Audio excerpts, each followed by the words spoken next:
And I had two options: to either be that 300-pound guy who sprayed for cockroaches and made $1,000 a month, and at 24 years old, knowing when I'm 50 fucking years old, I can reflect on this and think about what guy I never became, or I can totally just sack it up and fail and fail and fail until I succeed. So I started calling recruiters up. I said, I'm gonna go be a fucking Navy SEAL. And every recruiter, so there's a weight and height, weight and height limit to get in the military. And I was 6'1" and 297. And I had prior service, which was a big deal. So I called all these recruiters up, and all of them said, hey, how tall are you, blah, blah, blah, blah. They got into conversations to see if I was even qualified. And by the time I got to my weight, phone would hang up pretty much, like, hey, you know what, call somebody else, try to get in the reserves. So I tried to get in the reserves. And I called this guy named Steven Salgio, recruiter, up. And he said, hey, come on in. He saw me, put me through the weight standard, all this other stuff. And to get into the class I had to lose 106 pounds in less than 3 months.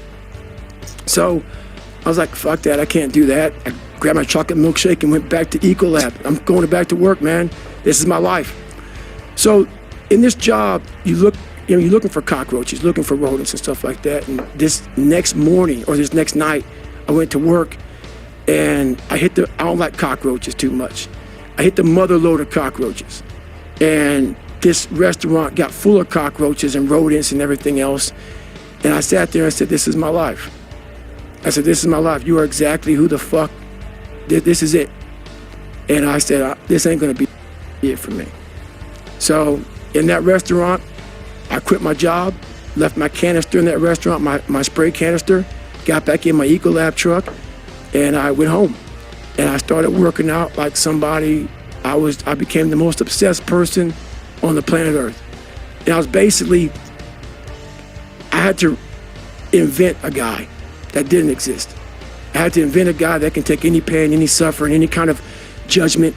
I had to build this callous mind, and I built it through suffering. I built it through downright fucking just crushing myself. If it was raining outside at 3 o'clock in the fucking morning, if it was snowing, the first instinct is don't go out there and do shit. My instinct was, we gotta fucking go out there. Anything that was fucking horrible in my life that I would normally say no, that was inhumane to most people, I had to go do it. And I started callousing my mind at this point in my life. And I lost the weight. And I went back to recruiter. I got into that class, and I went through 3 Navy SEAL Hell Weeks in 1 year. Only guy to ever be in 3 Hell Weeks in 1 year, to my knowledge. The first one I didn't make it through. The next 2 I did, and that I just didn't. I didn't stop anymore from there, and I started realizing through this process that the fucking mind is what you created. And I started opening different doors that I didn't think were even there, that I didn't think even existed. And the more doors I opened up, the more I started realizing that my potential is damn near endless. And it changed my whole mindset. So I went from David Goggins and I created Goggins.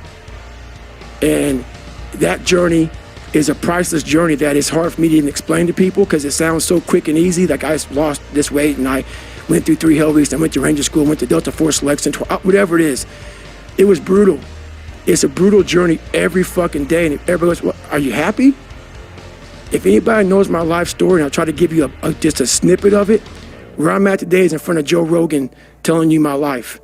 To get through where I became, to get through where I'm at now, there's nothing but pride I have for myself that I can't really show people. Because I have this face that they see like, are you happy? What's wrong with you? I'm driven. I'm obsessed. And that's what you see. That's it.